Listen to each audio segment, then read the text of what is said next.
trabaja en mí.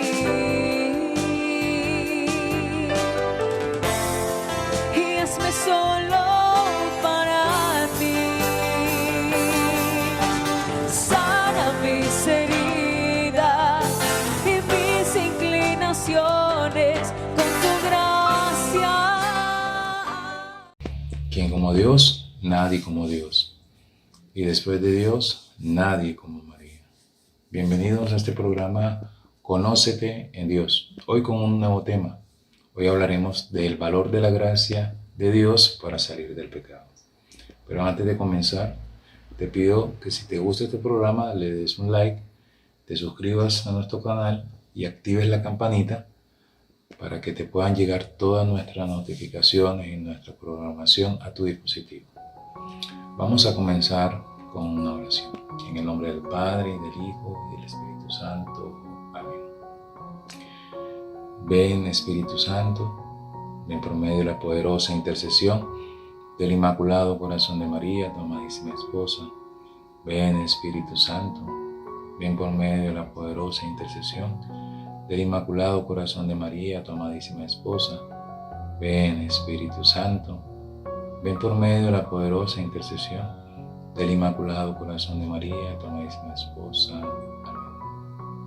Ven, Señor Jesús, envíanos tu Santo Espíritu para que sean sus palabras, sean sus emociones, sean sus inspiraciones que nos muevan a vivir esta charla. Que podamos conocer tu gracia, cómo actúa en nosotros, cómo la podemos recuperar y cómo la podemos sostener, Señor. Ayúdanos a ser verdaderamente santos. Crea anhelar la santidad para algún día participar eternamente contigo, Señor. La Virgen María, Nuestra Señora, la llena de gracia, encomendamos esta charla y le pedimos a ella que interceda de su Hijo, nuestro Señor Jesucristo, para que derrame todas las gracias sobre todas las personas que ven y escuchan este canal. Gloria al Padre, y al Hijo, y al Espíritu Santo, como era en el principio, ahora y siempre, por los siglos de los siglos. Amén. En el nombre del Padre, y del Hijo, y del Espíritu Santo. Amén. ¿Quién como Dios? Nadie como Dios. Y después de Dios, nadie como María. Y después de María, nadie como San José. Muy bien. Comencemos. Hoy hablaremos del valor de la gracia de Dios para salir del pecado. Pero comencemos con esta pregunta: ¿qué es la gracia?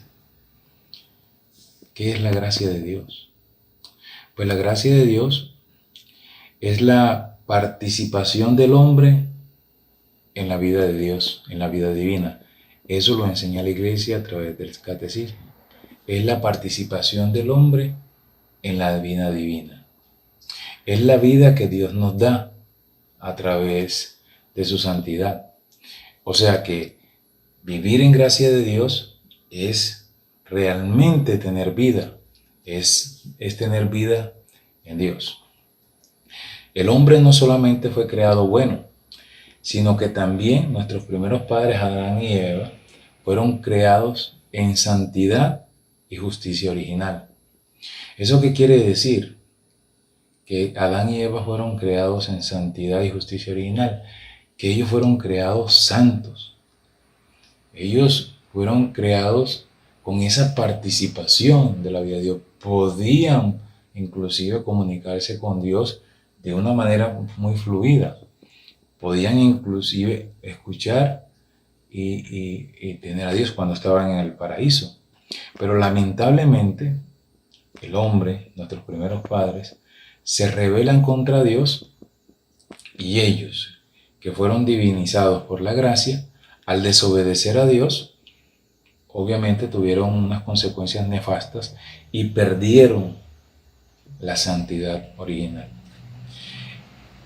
Al caer ellos, obviamente, se traslada ese pecado a toda la humanidad, lo que comúnmente llamamos el pecado original.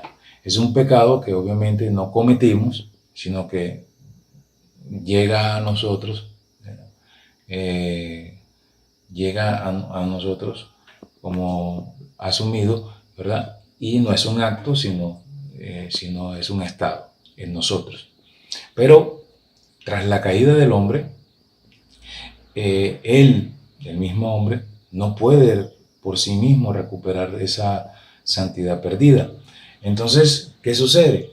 Dios, que había creado al hombre en santidad original, al perder esa santidad, crea otro plan, y envía a su Hijo a través de la Virgen María para cumplir la promesa de salvación y así poder hacer recuperar en el hombre esa santidad perdida.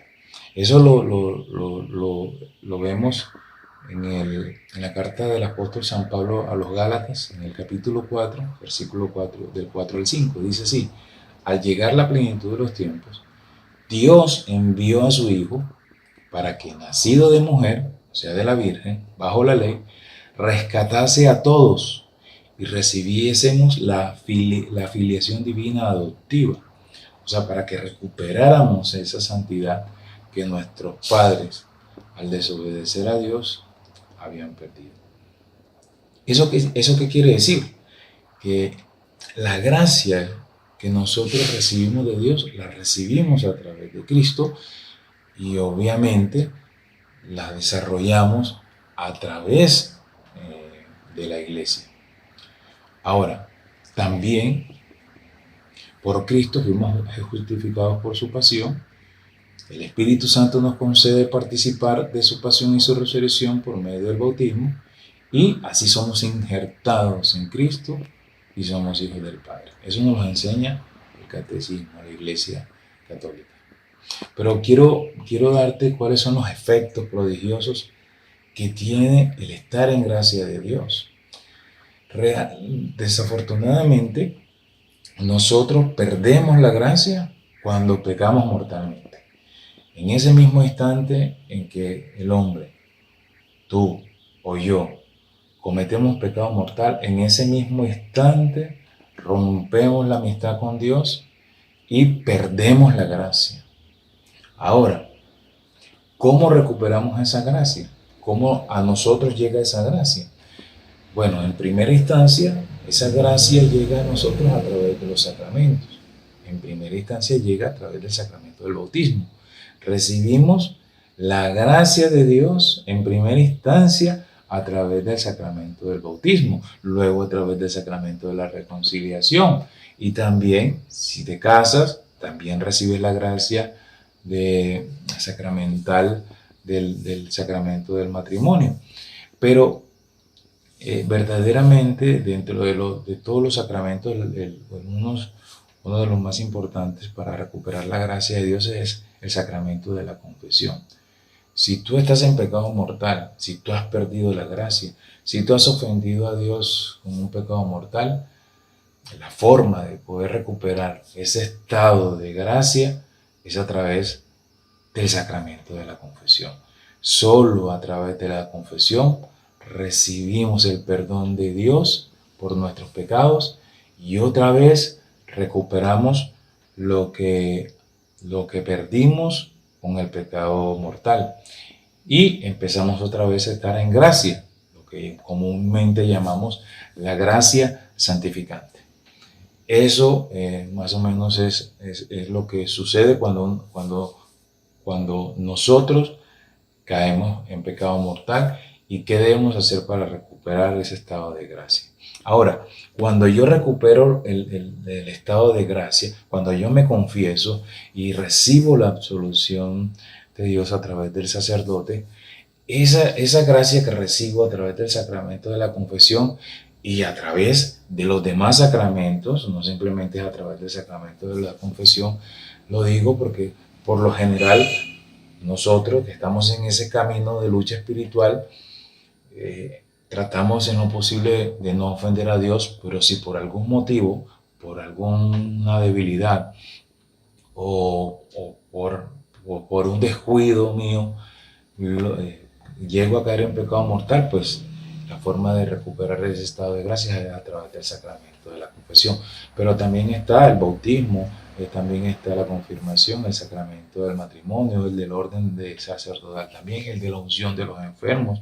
También se reciben gracias inmensas a través de todos los sacramentos. Pero ¿cuáles son los efectos? Es importante saber qué recibo yo cuando recupero esa gracia, cuando recibo esa gracia maravillosa.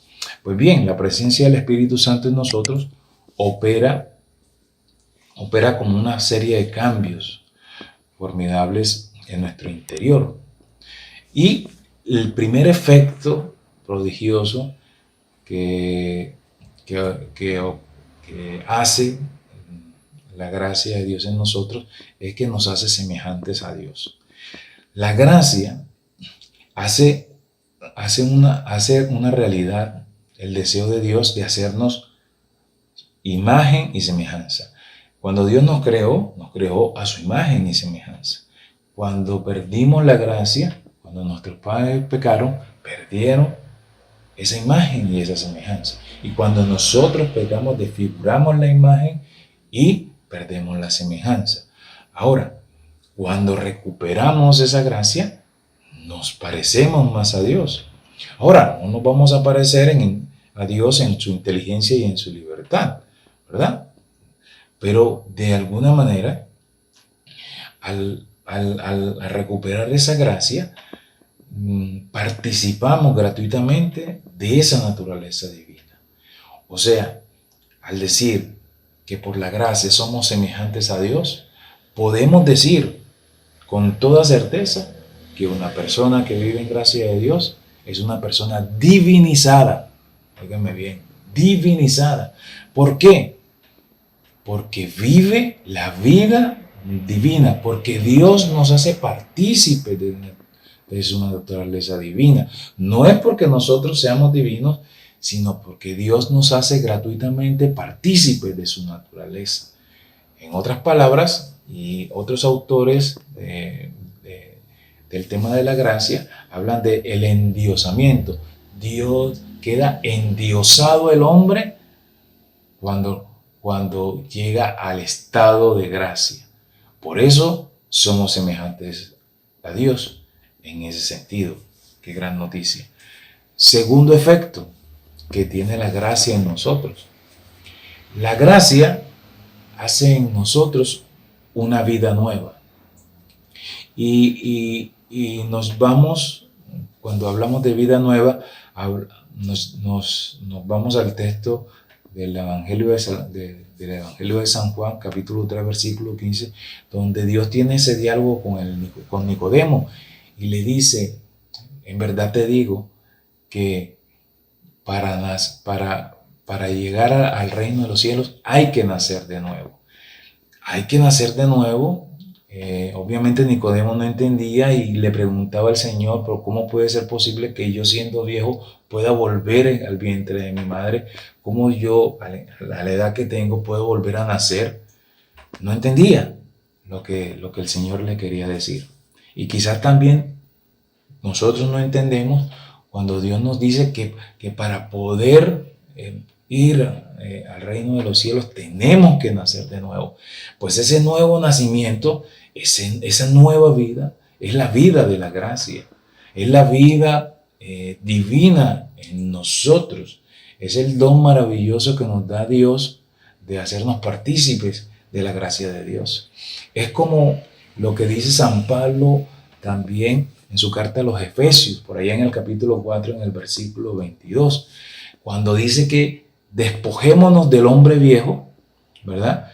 Y revistémonos del hombre nuevo. ¿Qué significa eso? Que alejémonos del hombre viejo y nos revistamos del hombre nuevo. Es realmente que volvamos nuevamente a tener una nueva vida, una vida en Dios, obviamente, desde lo que somos, con nuestra condición, pero una vida nueva, una vida renovada, una vida en Dios. Tercer efecto maravilloso de la gracia en nosotros. La gracia nos hace hijos de Dios. ¿Cómo así, Ricardo? Ser hijo de Dios Miren lo que les voy a decir, porque esto es supremamente importante y quizás nosotros no le damos la importancia que se merece. Ser hijo de Dios es la gloria más grande que el hombre puede haber soñado. No hay título más grande que pueda tener una persona que el ser hijo de Dios. No hay nacionalidad, no hay profesión, no hay posición social, no hay puesto político, no hay nada que se pueda comparar con el título de ser hijos de Dios. Esta es una verdadera y profunda dignidad del ser humano.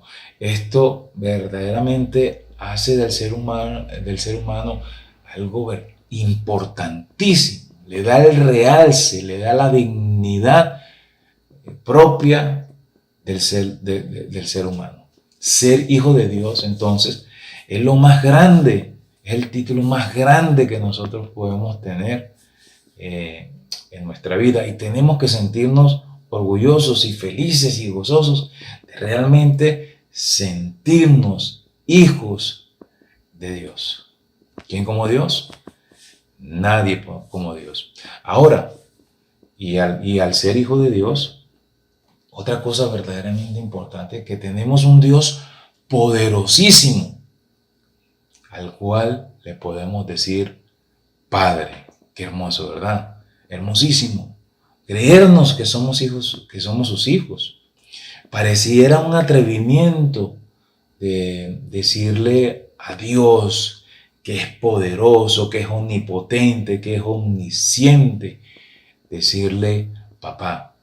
Pero realmente somos débiles, somos pecadores, y estamos seguros, porque eso lo dice San Pablo en la carta a los Gálatas, que el Espíritu Santo es el que nos hace clamar Abba, o sea, Padre, porque verdaderamente somos hijos adoptivos, y es un espíritu de adopción el que nosotros tenemos.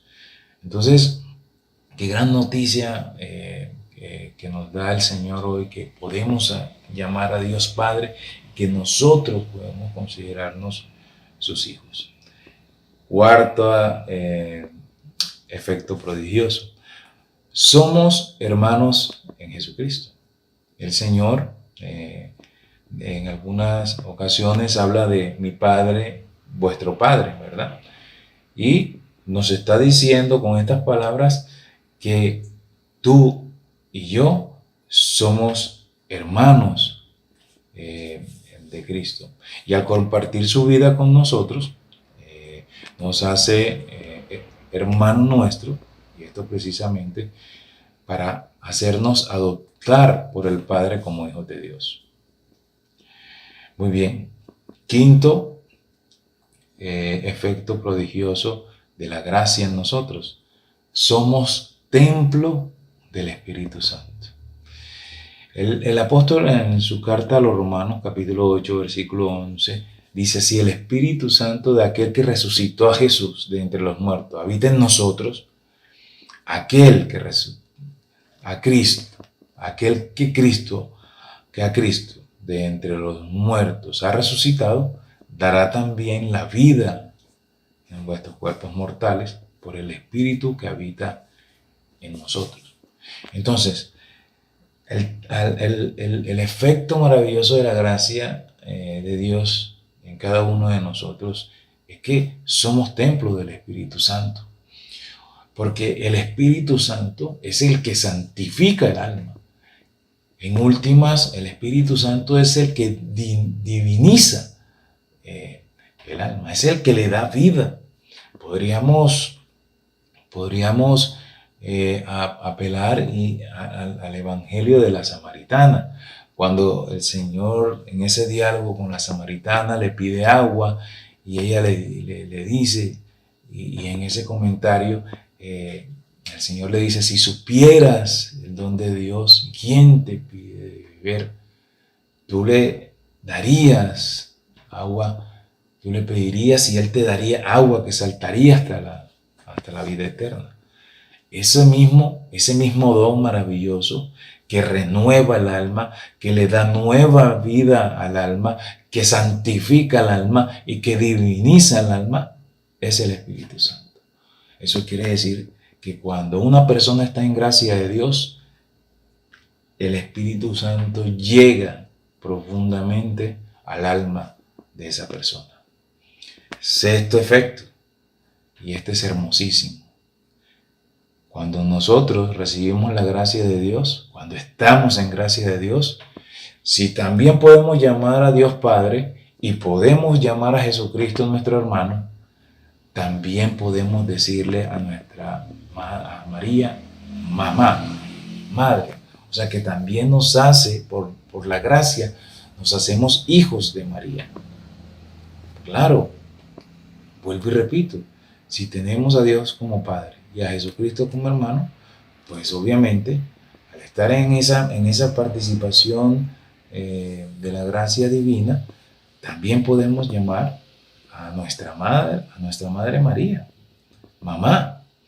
Es un título, no es un título cariñoso, no es algo que podamos decir por allá lejos, o es algo que entre comillas podemos decir. No, realmente la Virgen es nuestra madre y nosotros somos conscientes y nos apropiamos de ese papel que la Virgen tiene dentro del plan de salvación.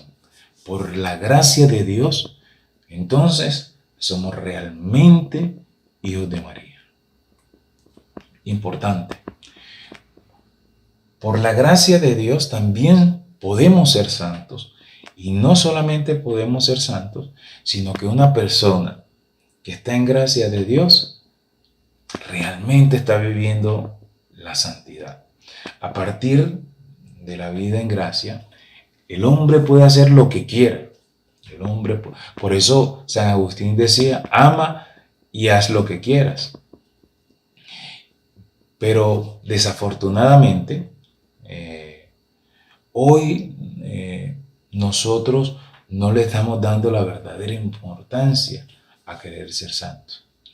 Hoy muchos quieren ser profesionales, muchos quieren tener títulos, muchos quieren hacer actividades, programar sus vidas, muchos quieren ser empresarios, ser ricos, ser comerciantes, pero hoy nadie quiere ser santo. Qué tristeza, ¿no? Hoy tú le preguntas a un joven, a un viejo, a un profesional, a una ama de casa, ¿cuál es tu ideal? ¿Qué quieres ser? Y muy pocos dirán, quiero ser santo. El Evangelio de San Lucas, en estos días, el Señor decía, pidan y se les dará, busquen y hallarán, toquen a la puerta y se les abrirá. ¿Qué padre, si un hijo le pide un pan, le dará una serpiente? O si le pide algo, le dará una culebra. Ustedes, decía el Señor, que son malos, saben dar cosas buenas a sus hijos, ¿cuánto más vuestro Padre que está en el cielo les dará el Espíritu Santo a quienes se lo pidan? ¿Qué quiere decir eso? Miren qué lindo. ¿Cuántos hoy le pedimos al Señor en esa oración de petición que es muy común y que se debe hacer, que es importante hacer? La oración de petición es muy importante. Pero ¿cuánto le pedimos al Señor? Señor, dame la gracia de ser santo. Hoy le pedimos por un problema, por una enfermedad, por una situación económica o por una situación en particular. Pero muy poco en nuestra oración está esa petición de decirle constantemente al Señor, Señor, dame la gracia de la santidad. Señor, hoy quiero ser santo. Por el contrario, hay muchas personas con las que uno dialoga y le dicen, yo no nací para ser santo. Y uno le pone el ejemplo de muchos santos y muchas historias de santos. Me dice, no, ellos sí pudieron serlo. Yo soy diferente. Yo no soy así. Yo no puedo ser el santo que pudo haber sido San Francisco de Asís, o yo no puedo ser la santa que pudo haber sido Santa Teresa de Ávila. Yo no nací para ser santo. O puedes sacar la excusa muchas veces de decir, hombre, yo soy un pecador, yo he pecado mucho, yo soy humano y soy débil. Y por eso, como una excusa para seguir pecando, dice, no, eso de ser santo no es para mí. Pero déjame decirte algo. Un santo del siglo pasado, que se llamó José María Escrivá de Balaguer, él, mucho de su evangelización, mucho de su trabajo apostólico se enfatizó en hacerle entender a las personas que la santidad uno la puede obtener en cualquier lugar y en cualquier estado. Él decía, el que es zapatero puede ser santo siendo zapatero, el que es ama de casa puede ser santa siendo ama de casa. Tú y yo, siendo lo que somos, débiles, inconstantes y con todo lo que quizás tenemos, podemos ser santos. Y eso es una gran noticia, porque la santidad es un llamado de Dios. Nos enseña la Iglesia que es el llamado universal de todo hombre, la santidad. Pero nosotros también tenemos que responder con nuestra libertad a ese llamado. Y viene a mi mente aquel pasaje del Evangelio de San Mateo, del joven rico, donde el joven le decía, ¿qué tengo que hacer para heredar el reino de los cielos? Y el Señor le dice, cumple los mandamientos. Y él le contesta, los cumplo. Y el Señor le dice, algo te falta. ¿Ves? Vende todo lo que tienes, dáselo a los pobres y así tendrás, ¿verdad?, una casa en el cielo. Y luego, ven y sígueme. Dice la palabra de Dios que este joven se entristeció porque tenía mucho dinero. Ahí, ese era un toque de la gracia de Dios para ese joven. Pero la respuesta de él no fue la mejor. Hoy Dios nos sigue llamando y nos sigue dando y confirmando que tú y yo podemos ser santos y estamos llamados a ser santos. Hoy podemos tener como ejemplo a muchos santos que hoy tiene la Iglesia. Por ejemplo, hay santos jóvenes como Santo Domingo Savio, hay santos solteros como Federico Ozanam, o también el próximo a ser beatificado, el que ha sido incorrupto, no recuerdo el nombre, creo que se llama Carlos algo, bueno, en fin. Pero también ha habido misioneras religiosas y misioneros religiosos como San Francisco Javier, y también han habido religiosas santas como Santa Teresa de Ávila, pero también ha habido limosneros, también ha habido empresarios, también ha habido reyes y reinas que han sido santas también. O sea que la santidad no es simplemente para un grupo de personas, sino que todos, absolutamente todos, hemos sido llamados a esta vocación maravillosa de ser santos. Ahora, Dios nos comunica su vida divina a través del bautismo, pero ese don de alguna manera es absolutamente gratuito, como la vida humana, y nadie ha pagado nada para nacer, como también nadie puede pagar nada por obtener la vida de la gracia. Es un regalo de Dios, es un don gratuito que Dios da a cada uno de nosotros. La gracia de Dios no se compra con nada. Ahora, nos toca a nosotros recibir ese don, que es precioso, que es lo mejor que Dios nos ha dado para que nuestra vida pueda tener sentido y podamos ser santos. Es una obligación de nosotros. el querer alcanzar la santidad. Muy bien. Ahora, hay otra cosa que es importante. No es solamente vivir en gracia de Dios y no solamente es querer ser santo. Algunos podrán decir, bueno, yo quiero ser santo, pero uno puede ser santo al 20, al 30, al 50 o al 100%. Pero qué triste, ¿verdad? Que uno pueda vivir la vida de la gracia de manera mediocre. Por ahí dice, creo que San Francisco de Asís, que un santo triste es un triste santo. Yo puedo no cometer pecados mortales, pero puedo vivir una vida mediocre, pálida, seca. Y si bien no puedo estar en gracia de Dios, pues no vivo realmente a plenitud esa santidad a la que Dios me ha llamado. Por eso es un deber, es nuestro deber luchar con toda nuestra fuerza contra las imperfecciones. También debemos evitar, obviamente, el pecado mortal, que es lo primero, porque es el que realmente mata la gracia en nosotros. Pero también tenemos que luchar igualmente por no cometer pecados veniales. Y también tenemos que luchar contra nuestras imperfecciones. Es que a lo que Dios nos está llamando es un grado altísimo. Nosotros no podemos decir, es que ya yo estoy en gracia de Dios, ya yo me confesé, voy a misa, hago el rosario, vivo la palabra de Dios, leo vida de santos, pero si vivo una vida mediocre, vivo una vida en que dejo pasar los pecados veniales, donde todavía no me procuro para atacar mis imperfecciones, pues sencillamente estoy viviendo una vida mediocre. Y Dios me llama a cuidar de manera sigilosa y de manera vigilante nuestra vida espiritual.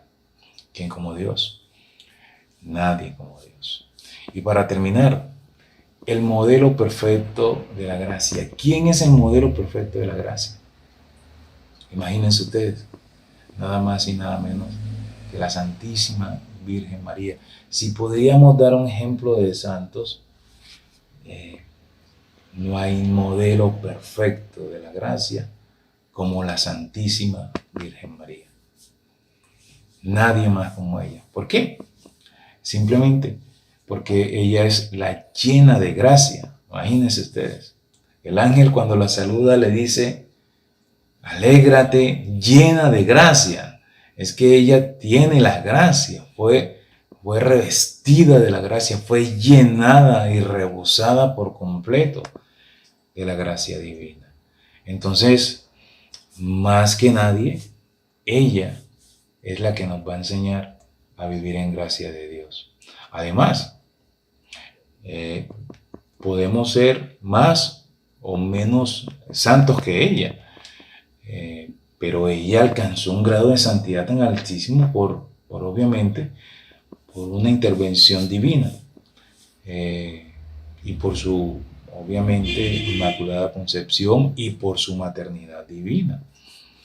Este es el grado más alto de santidad que un ser humano puede tener. Eso, obviamente, ese grado lo tiene la Santísima Virgen María. Por eso, los que estamos consagrados a ellas y los que nos vamos a consagrar a ella y los que tenemos una devoción especial a ella, tenemos que sentirnos obligados a luchar por la santidad. Tenemos muchos ejemplos en la iglesia, pero este de la Virgen María es el más grande.